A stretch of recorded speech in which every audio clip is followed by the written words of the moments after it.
Hey guys, this is the Highborn, and today I want to talk to you about Ashes of Creation Alpha2, and specifically about the tank. And about the tank, I want to show you what are the current iterations of the talents are. These are, to the best of my knowledge, are the very same that we have had in the first week of testing, but I just didn't have the time, and quite frankly I forgot to record them. So let's remedy that. First things first, what is the class resource? The class resource is found here. It's called Courage. What does Courage do? Well, we can read about it right here. Courageous. You build your courage through your valiant actions in combat, increasing your physical mitigation by 0.1% per point up to 10%. Courage may also be spent on certain abilities and effects for other unique advantages on the battlefield. When weapon combo finishers and extended finishers, there are no when they are happening, they generate 33 courage and apply stagger to the targets that they hit. Taking damage also generates courage based on the amount of incoming damage. You passively generate more threat against the targets you deal damage to. Now, let's talk about the first talent.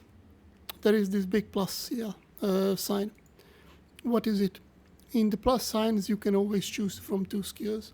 The first one is Shield Assault. You lunge forward and deal 125% phys damage while applying stagger to the enemies in front of you. If it hits a target, then you gain 33 courage, and this generates a bunch of additional threat. This is a multi-target ability. Shield Slam. You lunge forward and then deal 150% phys damage while apply stagger to the target, and you also gain 33% damage, courage on a hit, and it also generates a bunch of threat. Usually when there are these plus signs, one is multi-target and one is single target, so you can tailor your character's abilities towards you rather want to be a multi-targeted tank or a single-targeted tank. Now, next ability, Shake It Off. You activate instantly, and it restores 50% of the difference between damage taken and healing taken in the past 4 seconds. It's a really good ability. It's like a big panic button. When you take a bunch of damage, you click it, and then you get some health back. It has a minimum of 10% and a maximum of 30% of your max HP. You can also buff it if you talent further into it. With Shake It Off Unyielding, it breaks off all disabling effects on your character. Then we have Pulverize. It is also an ability that you can choose multiple from. The first one is Desolate, the second one is Pulverize. I do not have a target, so I cannot show it to you right now, but you jump into the air and hit the ground. Let's see. The first one, Desolate, it deals damage to everybody around you. It's 150 phys damage, and the other one is a single target damage, and you deal 225% phys damage. You can also further talent into it with Punish, which what it does, it guarantees you to crit with the ability if the enemy you are hitting with the ability is snared or tripped. After that, we have Protect.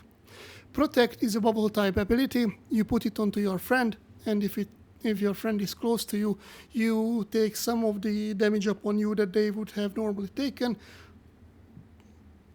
In the current iteration, it is 30% and within 15 meters.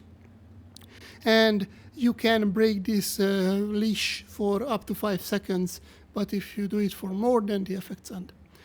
And there is Extended Protect. If you further talent into it, it just gives you an extra 10 meters. After that, we have Inciting Strikes.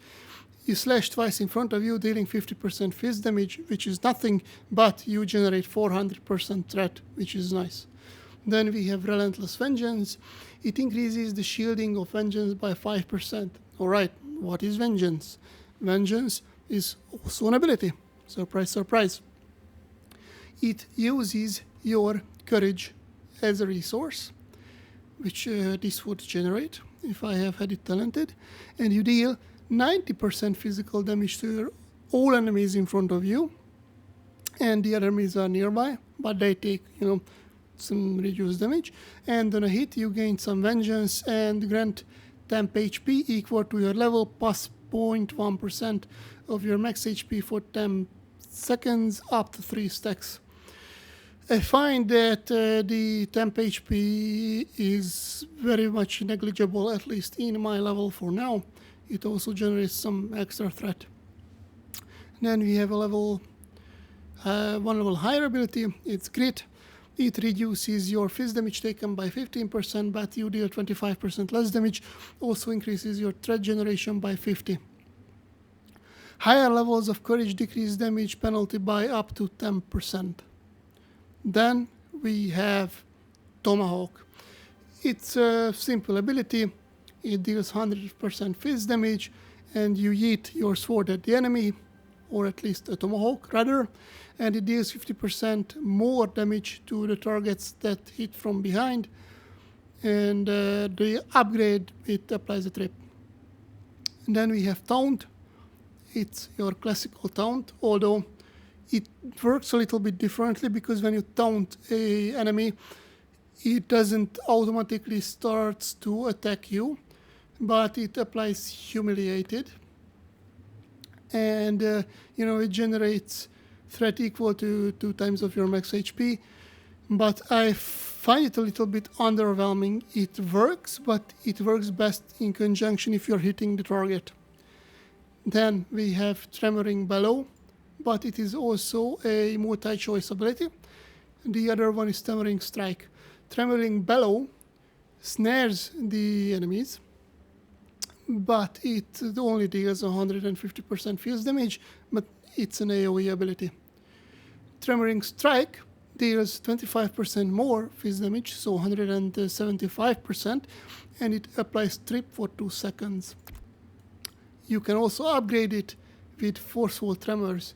Tremoring Bellow's snare lasts twice as long, and Tremoring Strike's knockback or knockdown lasts 1 second longer. I find that this ability is really nice to combo with Pulverize if you have Punish talented. Guaranteed big D crits. Then you have Charge. Charge only deals 50% fierce damage, but the enemy becomes staggered.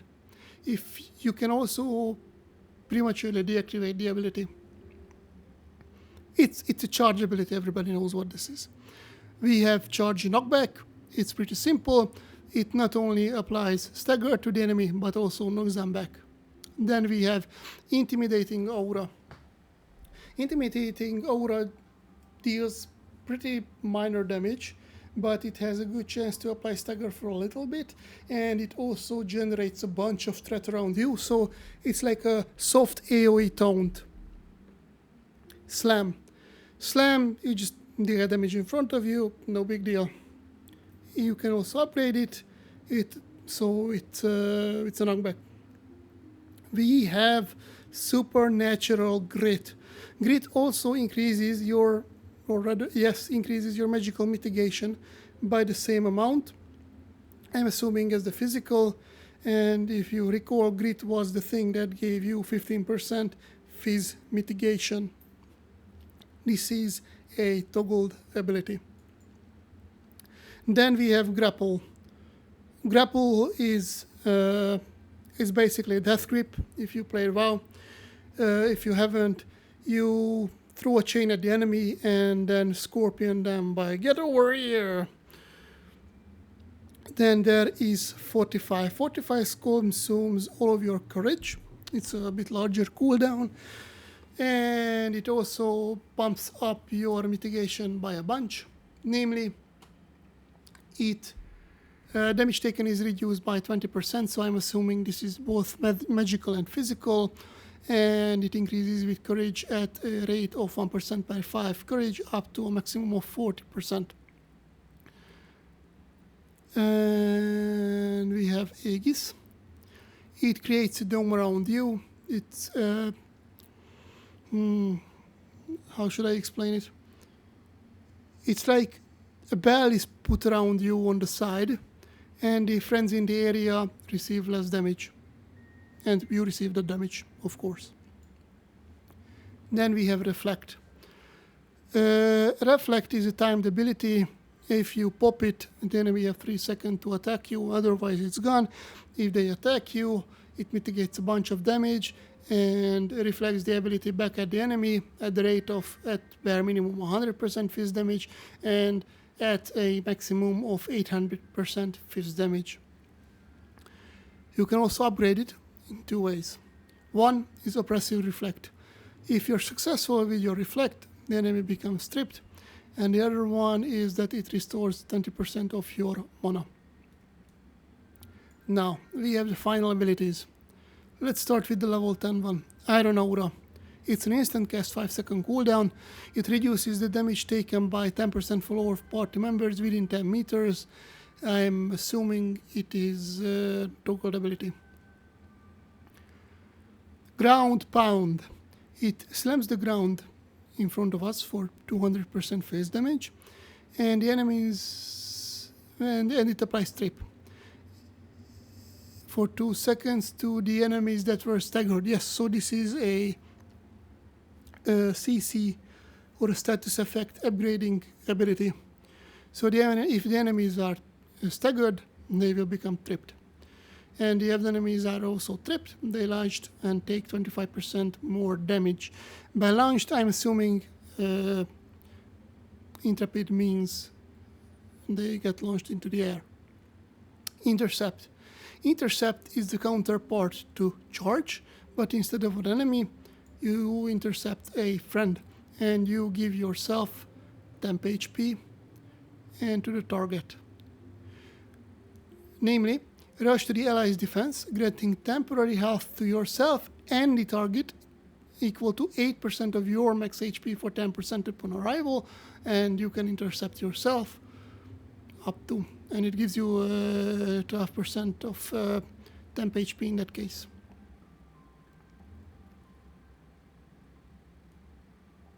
What? Okay. Then we have Rush of Courage. It's just a cooldown, you pop it, and it maxes your courage. It increases your mitigation. It's a good ability if you are out of courage. Then we have Wall. It creates terrain in front of you. What happens is that when the terrain is created, enemies need to climb over it. It's like a normal wall, like this one, right? You cannot walk through it. It intercepts projectiles and all the good thing that you expect the wall to do. Then we have Absorption Field. It's a flag ability. It lasts a very short time, but the friends you hit with it gain 20% of your max HP as temp HP. And you cannot cheese it with multiple tanks. If you read the last line, this can only be applied to any specific target once per 10 seconds. And then we have our capstone, Indomitable Spirit. Indomitable Spirit increases your max HP by 30%, and it also increases healing received by 30%. If you have played World of Warcraft, this is basically Vampiric Blood from the DK. I really hope you have enjoyed this video, and for the years to come, I'm looking forward to how they change these abilities and the numbers around them. With that said, thank you very much for watching, and if you have found value in this little short video, please considering giving a like and maybe leaving a comment. Goodbye.